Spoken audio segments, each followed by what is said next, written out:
Assalamualaikum warahmatullahi wabarakatuh. Alhamdulillahi wa kafa, wassalatu wassalamu ala nabiyina al-mustafa wa ala alihi wa sahbihi wa man sara ala nahjihi wa iktafa. Ikhwati fillah rahimani wa rahimakumullah. Kembali kita akan mengkaji kitab At-Tafsir Al-Muharrar dalam rangka kita mentadabburi ayat-ayat Allah Subhanahu wa taala untuk mendapatkan ilmu yang bermanfaat, keberkahan serta rahmatnya. Semoga Allah Subhanahu wa taala mewujudkan itu semua untuk kita. Kita masuk membahas atau mengkaji tafsiran para ulama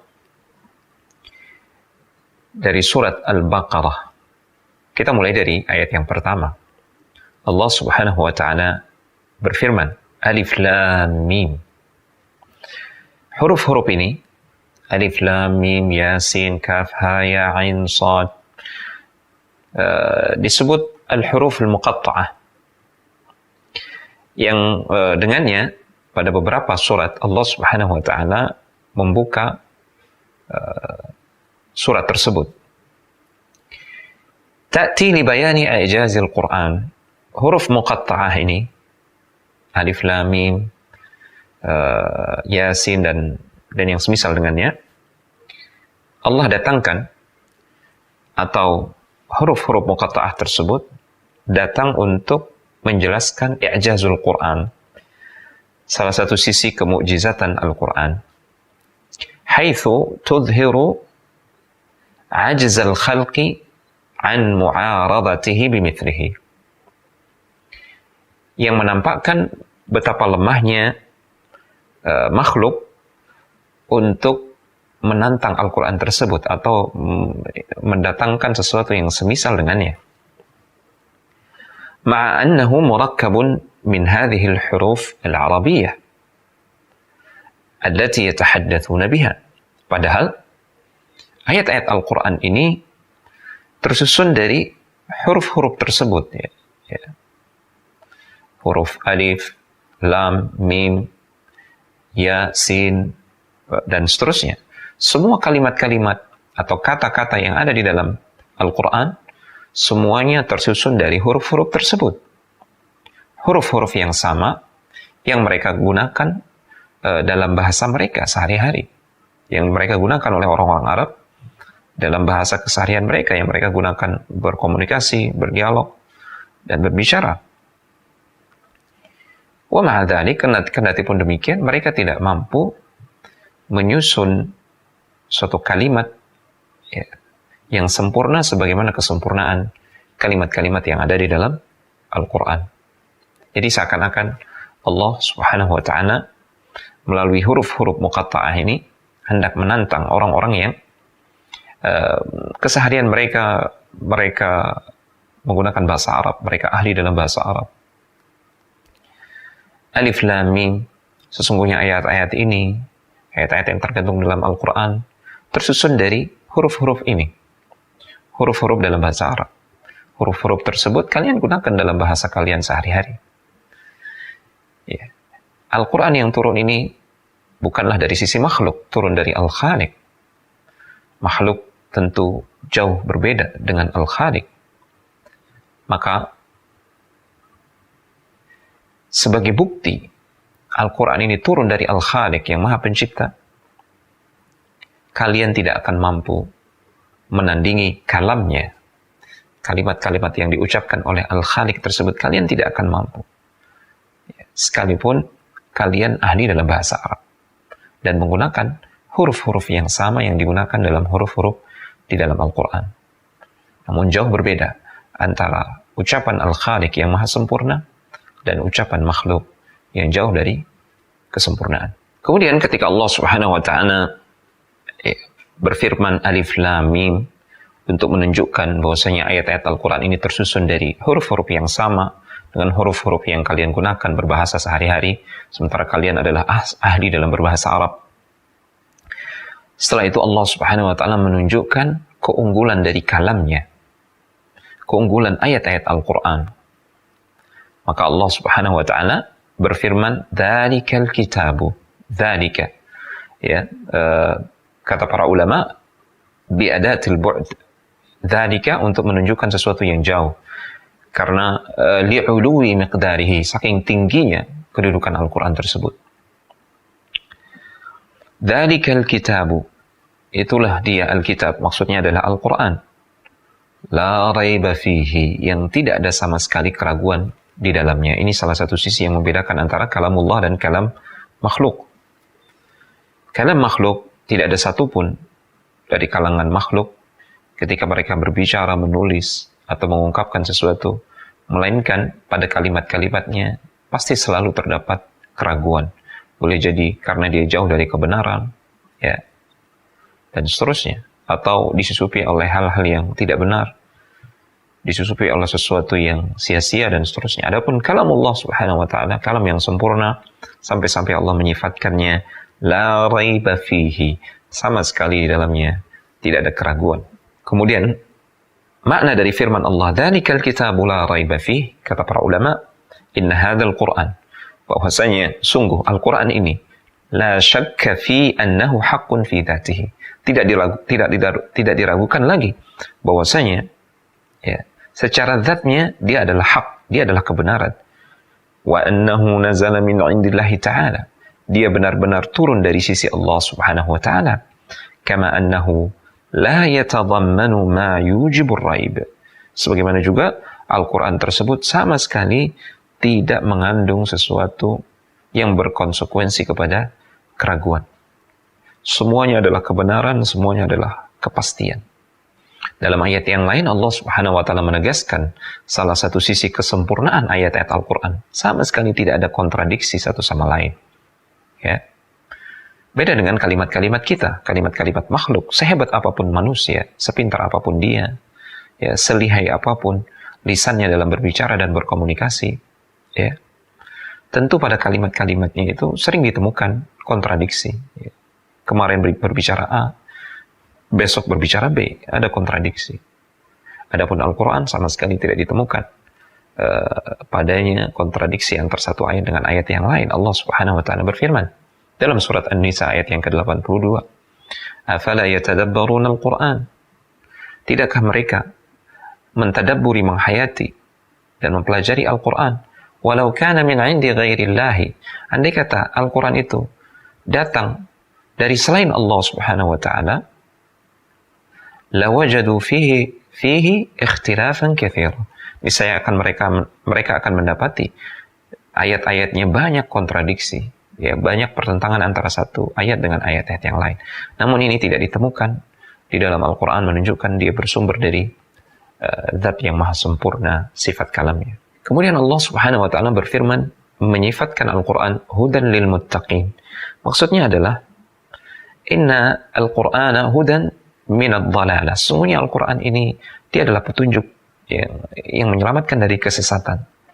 Wa nurun wa tibyanun lilladzina yattaquna ghadaballahi ta'ala wa iqabahu. Dia adalah cahaya, dia adalah timbangan, standar kebenaran bagi orang-orang yang bertakwa, orang-orang yang takut kepada kemurkaan Allah subhanahu wa ta'ala dan hukumannya, siksanya. Dan ketakwaan tersebut, rasa takut kepada Allah tersebut, mereka wujudkan dengan bimtithali ma amarallahu ta'ala bih. Ini adalah hakikat takwa, hudan lil muttaqin, petunjuk bagi orang-orang yang bertakwa. Siapa mereka orang-orang yang bertakwa? Pada hakikatnya mereka adalah orang-orang yang menjalankan perintah Allah subhanahu wa ta'ala. Wajtinabi ma naha anhu, dan menjauhi semua larangan Allah subhanahu wa ta'ala. Inilah hakikat orang yang bertakwa. Berikutnya, Allah akan menjelaskan juga ciri-ciri orang yang bertakwa. Allah berfirman di ayat yang ketiga, alladzina yu'minuna bil ghaibi wa yuqimuna as-salata wa mimma razaqnahum yunfiqun. Yang pertama, ciri-ciri orang yang bertakwa adalah alladzina yu'minuna bil ghaib. Di antara sifat orang-orang yang muttaqin, orang yang bertakwa adalah orang-orang yang membenarkan dan mempercayai kabar-kabar yang gaib yang datang dari Allah dan Rasulnya. Muncul pertanyaan, gaib itu apa? Apa definisi gaib secara syar'i yang difahami oleh Rasulullah dan para sahabat dan para ulama yang mengikuti mereka di atas kebaikan? Al-gaib adalah kullu ma ghaba 'anil 'abdi. Ya, segala sesuatu yang ya, dia tidak hadir atau tidak disaksikan atau tidak bisa dijangkau oleh indera dari seorang hamba. Kemudian wa minal imani bil ghaib, di antara keimanan kepada perkara yang gaib adalah, dan ini perkara gaib yang terbesar yang harus kita imani adalah al-imanu billah. Iman kepada Allah Subhanahu wa taala. Karena Allah sifatnya gaib. Saat ini kita tidak bisa melihat Allah Subhanahu wa taala. Kita hanya bisa mengetahui kabar yang datang dari Allah Subhanahu wa taala melalui rasulnya. Al-iman bi malaikatihi, termasuk iman kepada perkara yang gaib adalah iman kepada para malaikat. Malaikat itu adalah makhluk yang gaib. Wa kutubihi, kitab-kitabnya yang terdahulu. Ini juga termasuk perkara yang gaib karena kita tidak menyaksikannya saat ini. Wa rusulihi, para rasul-rasul juga yang telah diutus. Wal yaumil akhir, dan juga hari akhir. Ini masa depan. Ya, apa yang terjadi di masa depan itu juga termasuk perkara yang gaib. Kemudian Allah berfirman di ayat berikutnya menjelaskan sifat orang-orang yang bertakwa. Yuqimunas salata. Yuqimunas salata. Mereka mendirikan salat. Apa yang dimaksud dengan mendirikan salat? Yu'addunas salawati bihududiha. Mereka mengerjakan salat, ya, menunaikan salat dengan batasan-batasannya. Wa furudiha, mengerjakan hal-hal yang wajib yang telah dituntunkan, yang telah diwajibkan dalam salat, yang telah yang telah difardukan, yang telah menjadi rukunnya. Wa wajibatiha, menjalankan wajib-wajib yang ada di dalam salat. Jadi ada rukun, ada wajib-wajib salat. Kama amarallahu azza wa jalla, intinya adalah menunaikan salat sebagaimana yang diperintahkan oleh Allah Subhanahu wa taala, dari sisi tata caranya, syarat-syarat yang harus diwujudkan, ya, jumlah rakaatnya, kemudian kapan waktunya. Ini semua ada aturannya yang Allah turunkan kepada Rasulullah SAW, yang menjalankan salat sesuai dengan aturan tersebut. Sebagaimana Rasulullah SAW bersabda, "Sallu kama ra'aitumuni usalli." Salatlah kalian sebagaimana kalian melihat aku salat. Yang menunaikan salat sesuai dengan tuntunan Rasulullah SAW, mereka lah yang dikatakan orang-orang yang menegakkan salat. Kemudian Allah Subhanahu wa taala berfirman menyifatkan orang-orang yang bertakwa. Wa mimma razaqnahum yunfiqun. Maksudnya adalah mereka mengeluarkan dari harta-harta mereka yang baik, atau apa yang mereka yang mereka miliki, ya, dari harta yang baik, dari yang Allah rizkikan kepada mereka, mereka sedekahkan, mereka keluarkan, ya, entah itu berupa zakat yang wajib ataukah sedekah atau infak yang sunnah. Ini ciri-ciri orang yang bertakwa. Mereka mengorbankan sebagian dari harta mereka di jalan Allah Subhanahu wa taala. Kemudian Allah Subhanahu wa taala berfirman di ayat yang keempat, ya, masih berbicara tentang sifat-sifat orang yang bertakwa. Walladzina yu'minuna bima unzila ilaika wa ma unzila min qablik wa bil akhirati hum yuqinun. Di antara sifat-sifat orang yang bertakwa adalah mereka orang-orang yang beriman kepada Al-Quran. Bima unzila ilaik, ini maksudnya adalah apa yang diturunkan kepada engkau ya Muhammad, maksudnya adalah Al-Quran. Wa yu'minuna aydan bi jami'il kutubi as-samawiyyati sabiqah. Dan juga beriman kepada kitab-kitab yang diturunkan kepada rasul-rasul sebelum baginda Rasulullah SAW. Wajib kita mengimaninya. Ini makna dari wama unzila min qablik, dan beriman kepada apa-apa yang diturunkan kepada Rasul sebelum engkau ya Muhammad SAW. Ya. Wa bil akhirati hum yuqinun. Ini di antara ciri mereka adalah mereka mengimani tanpa ada keraguan sedikit pun. Mereka beriman kepada hari kebangkitan. Hari kebangkitan. Wath-thawabi wal-iqab. Hari pembalasan, hari diberinya ganjaran manusia atas perbuatan baik yang mereka lakukan, pahala, dan al-iqab, hukuman, ya balasan atas perbuatan dosa dan maksiat yang mereka lakukan ketika di dunia. Wal hisabi wal mizan, termasuk dalam rangkaian hari kiamat adalah hari penghitungan amal kebaikan dan hari mizan, ya, penimbangan, ditimbangnya amal kebaikan kita dan amal keburukan kita, mana yang lebih berat. Wa ghairi dzalika mimma a'addahu Allah wa ghairi dzalika mimma a'adda Allah taala li khalqihi yaumil qiyamah, dan segala kejadian yang Allah janjikan dan Allah kabarkan akan terjadi, ya, bagi hambanya, bagi segenap makhluknya pada hari kiamat, itu semua masuk dalam cakupan beriman kepada hari kebangkitan, hari kiamat, kehidupan setelah kematian. Kemudian Allah Subhanahu wa taala menjelaskan tentang keistimewaan orang-orang yang bertakwa dengan sifat-sifat yang telah disebutkan di atas. Ulaika ala hudam mir rabbihim. Ini yang pertama. Mereka lah yang memiliki sifat-sifat yang telah dijelaskan sebelumnya.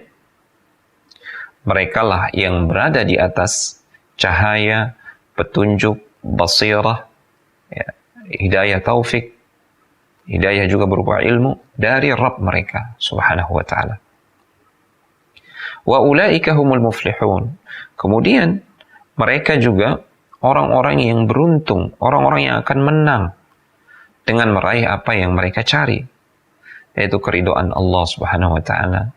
Mereka mendapatkan surga Allah Subhanahu wa ta'ala, di mana di situ mereka akan bertemu Allah Subhanahu wa ta'ala dalam keadaan Allah ridha kepada mereka. Wa bin najati mimma minhu harabu, dan mereka bisa selamat dari apa yang mereka khawatirkan, yaitu siksa Allah, api neraka Allah Subhanahu wa ta'ala yang mereka lari darinya. Dari rangkaian ayat di atas ada beberapa faedah berharga, al-fawaid at-tarbawiyah, yang bisa kita petik. Yang pertama, anna taqwa fil qalbi hiya allati tu'ahhilu al-'abda lilintifa'i bihadzal kitabi. Bahwasanya takwa yang ada di dalam hati, ya, itulah yang menjadikan seorang hamba bisa mendapatkan manfaat dari Al-Quran ini. Jadi seseorang kalau dia tidak bertakwa, maka sekalipun dia membaca Al-Quran, ya, bahkan sekalipun dia menghafal Al-Quran, namun jika dia tidak mengamalkan isi Al-Quran, dia tidak bertakwa kepada Allah, dia tidak akan mendapatkan keberkahan dan manfaat dari Al-Quran tersebut. فَكُلُّ مَنْ كَانَ أَتْقَى لِلَّهِ تَعَالَى. Maka setiap orang yang bertakwa kepada Allah Subhanahu wa ta'ala, setiap orang yang lebih bertakwa kepada Allah Subhanahu wa ta'ala, kana aqwa ihtidaan bil Qur'anil Karim. Maka semakin kuat pula hidayah yang dia dapatkan melalui Al-Quran Al-Karim. Rumusnya sederhana, semakin bertakwa, semakin besar jatah hidayah yang akan dia dapatkan dari Al-Quran. Lianna al-huda uliqa biwasfin fi qawlihi ta'ala hudan lil muttaqin.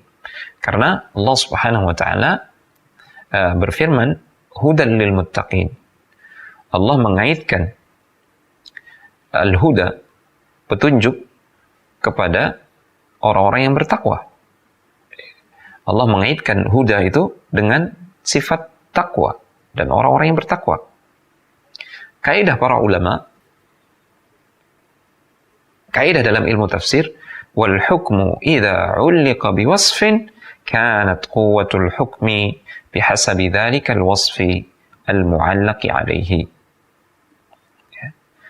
Suatu hukum jika dikaitkan dengan suatu sifat, maka kekuatan hukum tersebut, ya, berbanding lurus dengan sifat yang melekat padanya. Artinya, ya, semakin bertakwa seseorang, maka semakin besar jatah dia akan mendapatkan hidayah. Faedah yang kedua, fi qaulihi ta'ala wa bil akhirati hum yuqinun.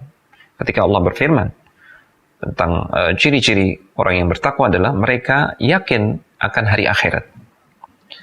Dilalatun ala ahammiyatil imani bil akhirah.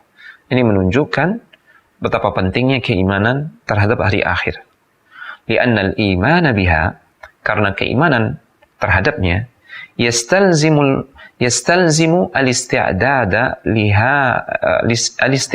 laha bil a'mali salihati wa tarkil muharramati. Keimanan kepada hari akhir tersebut mengharuskan persiapan seseorang menghadapi hari akhir tersebut dengan amal-amal saleh dan meninggalkan perkara-perkara yang diharamkan. Faedah berikutnya yang ketiga, ketika Allah berfirman dzalikal kitabu, itulah dia, dengan isyarat yang jauh, dzalika, menunjukkan ketinggian Al-Quran, ya, ketinggian kedudukan Al-Quran. Kemudian Al-Quran juga disifatkan dengan Al-Karam, sifat karam, sifat kemuliaan. Ya.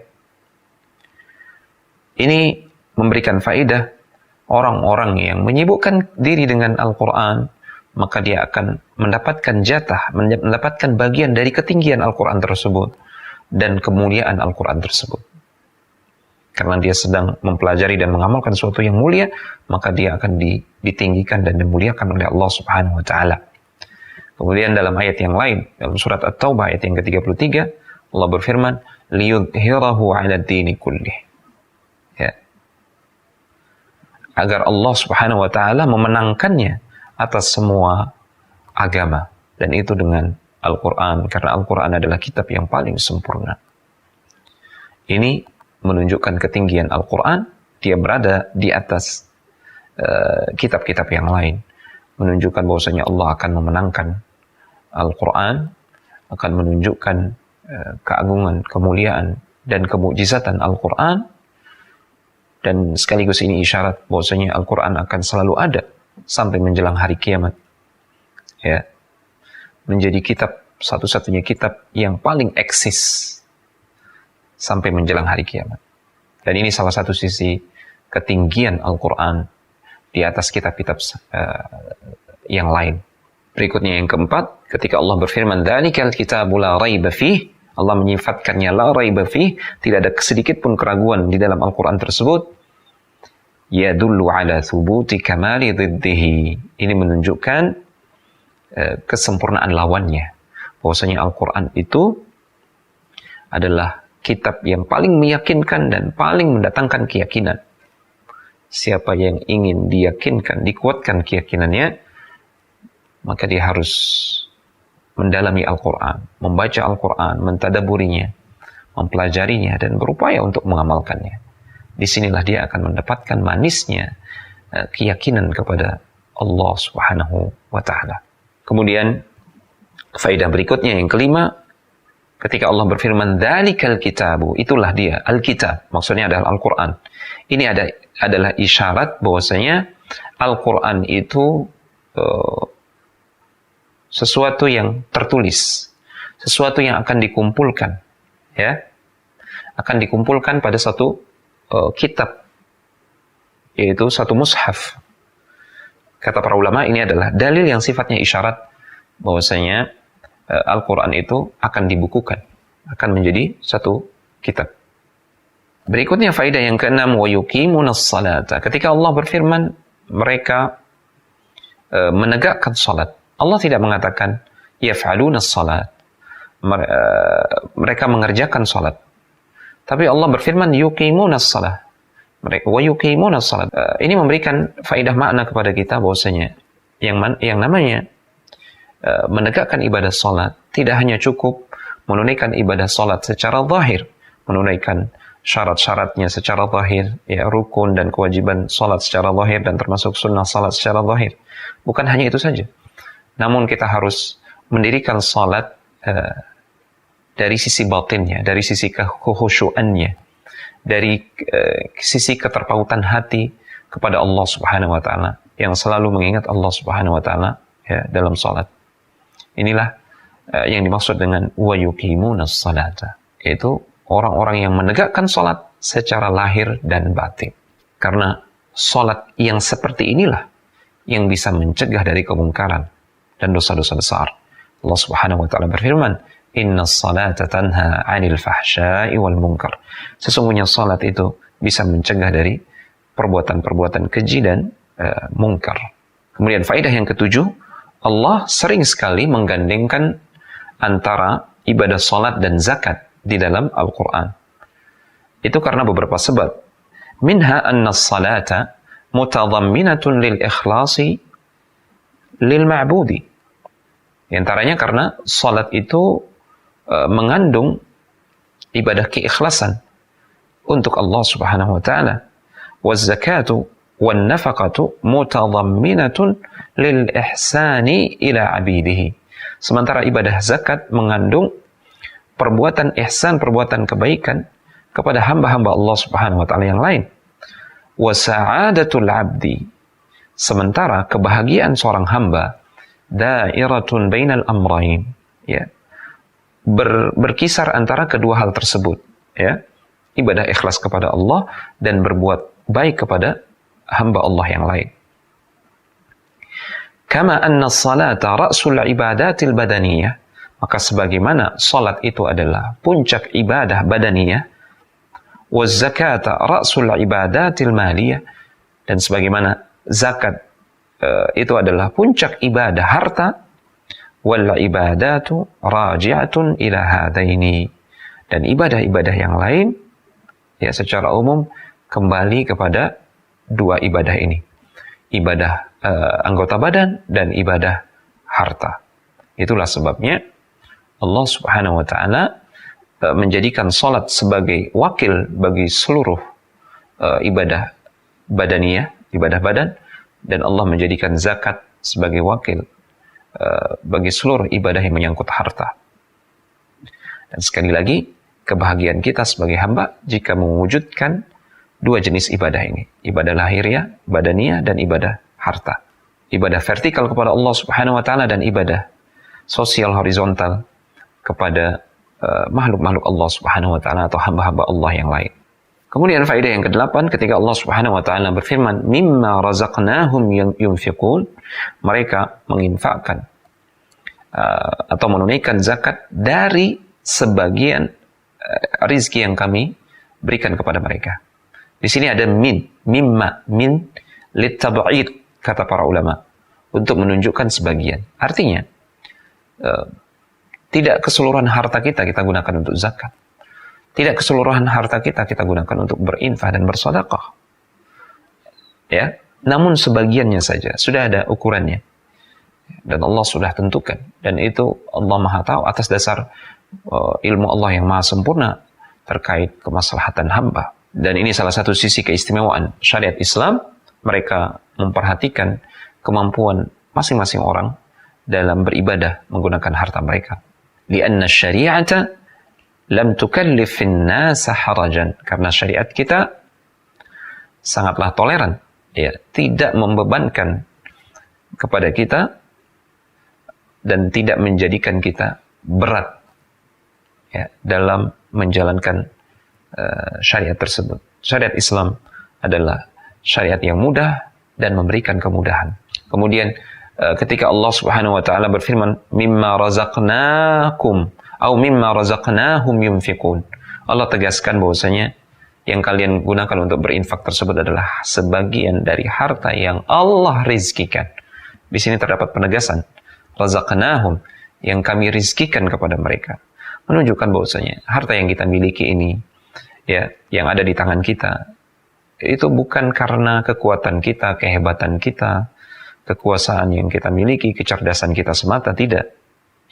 Itu rizki dari Allah Subhanahu wa ta'ala. Murni pemberian Allah Subhanahu wa ta'ala. Maka di sini terdapat isyarat untuk mensyukuri nikmat Allah tersebut. Allah sudah memberikan kita, maka itu wajib untuk disyukuri. Cara bersyukurnya adalah dengan mengeluarkan sebagian harta tersebut untuk zakat, untuk infak dan sedekah. Kemudian faedah yang ke-10, ketika Allah Subhanahu wa taala berfirman, wabil akhirati hum yuqinun, dan terhadap hari akhirat mereka yakin. Ini salah satu ciri orang-orang yang bertakwa.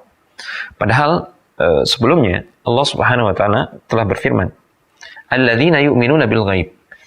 Ciri utama pertama orang yang bertakwa adalah mereka mengimani hal-hal yang gaib. Kemudian di sini Allah kembali menyebutkan wabil akhirati hum yuqinun, dan mereka juga mengimani perkara-perkara di hari akhirat. Sementara perkara-perkara di hari akhirat ini adalah bagian dari perkara yang gaib.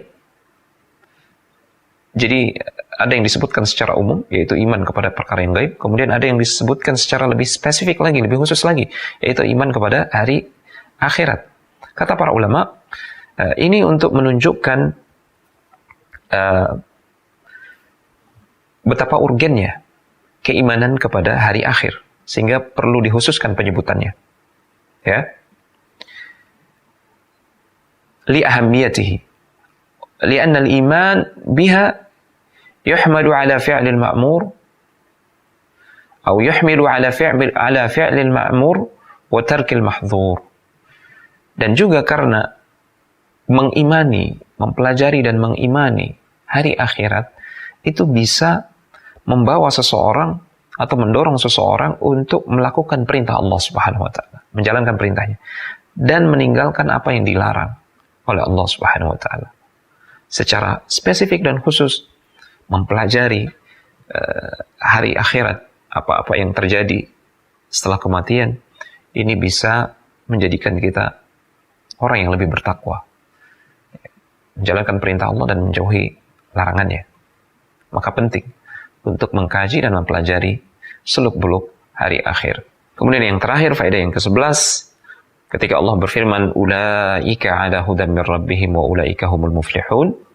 Mereka lah orang-orang yang berada di atas petunjuk Rabb mereka, dan mereka lah orang-orang yang beruntung. Ya, di sini Allah menyebutkan dua keistimewaan atau dua keutamaan yang akan diraih oleh orang-orang yang bertakwa.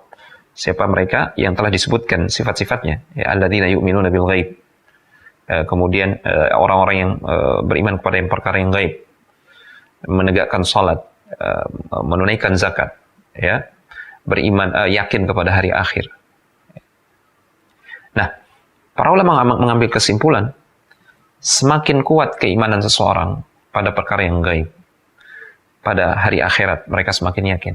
Kemudian, semakin mereka mampu menegakkan salat, menunaikan zakat dengan sebaik-baiknya, maka jatah mereka dari dua keutamaan ini, yaitu petunjuk dan keberuntungan, itu semakin besar.